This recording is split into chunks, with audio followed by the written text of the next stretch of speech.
Senator Lindsey Graham tapped into his warmonger characteristics by essentially calling Donald Trump weak for calling off an airstrike against Iran after they shot down a US drone.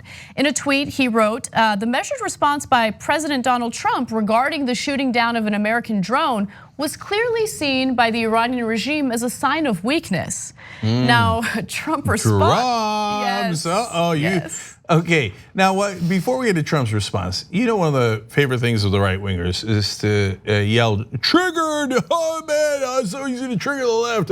They care about other human beings. They have emotions, we don't, etc. right? Which is of course not true because a lot of the right wing is based purely on emotions. Me like me no like others, right? But here are facts. So me no like facts. Here's 99% of the world's scientists. Me hate scientists. Me care about feelings, right? But so it's not surprising to see that their leader gets triggered nonstop. And can anyone on the right argue that this tweet in response to a golfing buddy of his, right, is anything but triggered? So let me just preface this by saying, yes, Trump is certainly triggered. If you call him weak or imply that he's weak, he's gonna get triggered. However, I do enjoy how Trump has certainly unmanned a number of right-wing warmongers like Senator Lindsey Graham. Here. So this is a nuanced story. Yes. We talked about it on Old School last night. Check out all of our shows, tyt.com/join. We had a blast with this, but now let's give you Trump's tweet. So he responds with, no, Lindsay, it was a sign of strength that some people just don't understand.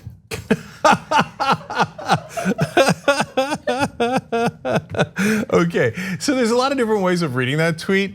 I like the smooth jazz way that Anna read it. Because honestly, he doesn't speak with like this aggressive voice. He actually has like a very soft no, Lindsay, it was a sign of strength that some people just don't understand. Like he talks like that all the time. That's true. No way.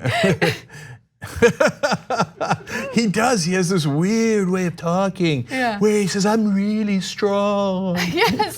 They love me in Norway. Norway. Okay, but I read it as, no, Lindsay, it was a sign of strength that some people just don't understand. Now, that was the tweet form of his reply. There's also a video form of his reply that I want to go to next. Let's take a look. Graham said that the failure to strike Iran this summer was a sign of taken by Iran as a sign of weakness. No, I actually think it's a sign of strength. We have the strongest military in the world now, and I think it's a great sign of strength. It's very easy to attack. But if you ask Lindsay, ask him how did going into the Middle East, how did that work out? And how did going into Iraq work out? So he's right. I mean, I think he's absolutely right in mentioning and citing those wars and how they've been a complete and utter failure. I like how he said we have a strong military now. So is he implying that the military was weak before? Are you that we insulting had a lame military? Are you insulting our troops, Donald Trump? Okay, but look, so on the policy we're super clear. Don't attack Iran. And in this case, Donald Trump is wrong half the time, right half the time. Bottom line is he hasn't attacked Iran. Great, okay? Lindsey Graham is always wrong on war. He's in favor of every war. He yelled at Donald Trump, not yelled, beseeched Donald Trump on keeping troops in Afghanistan. Of course, he wants to be in the middle of the mess in Syria. Lindsey Graham is 1,000,000,000% wrong, warmonger to no end. The only reason he's being nice to Donald Trump is he's like, oh, please, Donald, would you start another war for me, please? I'll play golf with you, I'll do anything, I'll kiss your ass, I'll do anything, right?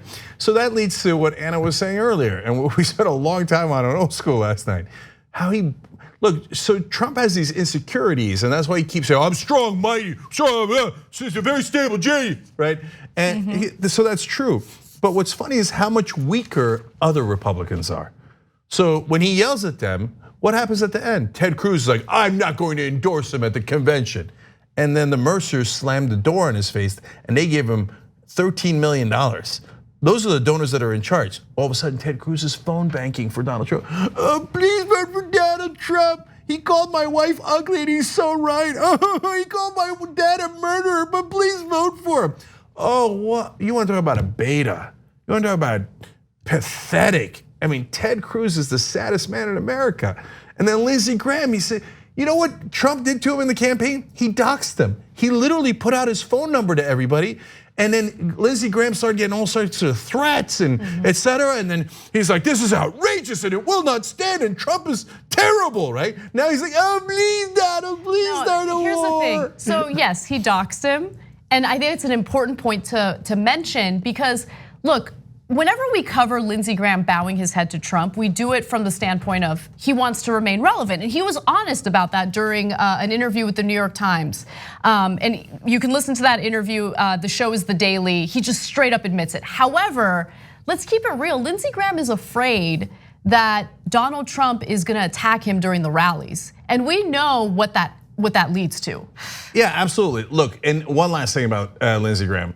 And I don't mean this in any sexual way, but he's looking for a boyfriend. And so, and it's different genders, doesn't matter, right? Like he always has a buddy in trying to start wars. It used to be John McCain, obviously John McCain has passed, but Joe Lieberman used to be part of the Three Amigos. They started the Iraq war together and they loved it. They're like, remember when 1 million people died for no reason, including so many of our troops, and we wasted all that money, high five.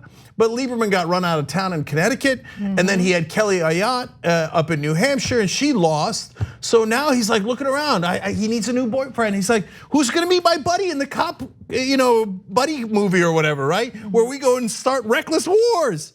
So he's grabbed onto Donald Trump's leg like he's Van Gundy, and he's like, Donald, please stay with me. Stay with me. I need to start this war. So now he thinks he's being clever by like just tweaking him. Now, it was a good sign of moderation from the president, but I think it was misunderstood as a sign of weakness. Donald Trump doesn't understand nuance. No. He thinks you just called him weak. Exactly, because you did. Yeah, because that's what your intent was. So now he just shook you off his leg, and Lindsay's like, nah. And I guarantee you now, predict ahead of time, easiest prediction I've ever made, Lindsey Graham will come crawling back to Donald Trump. Please take me back, Donald, please, I promise. Okay, and that's the sorry state of the Republican Party right now. Like what you see? Click the subscribe button below and don't forget to ring the bell to never miss another video from the Young Turks.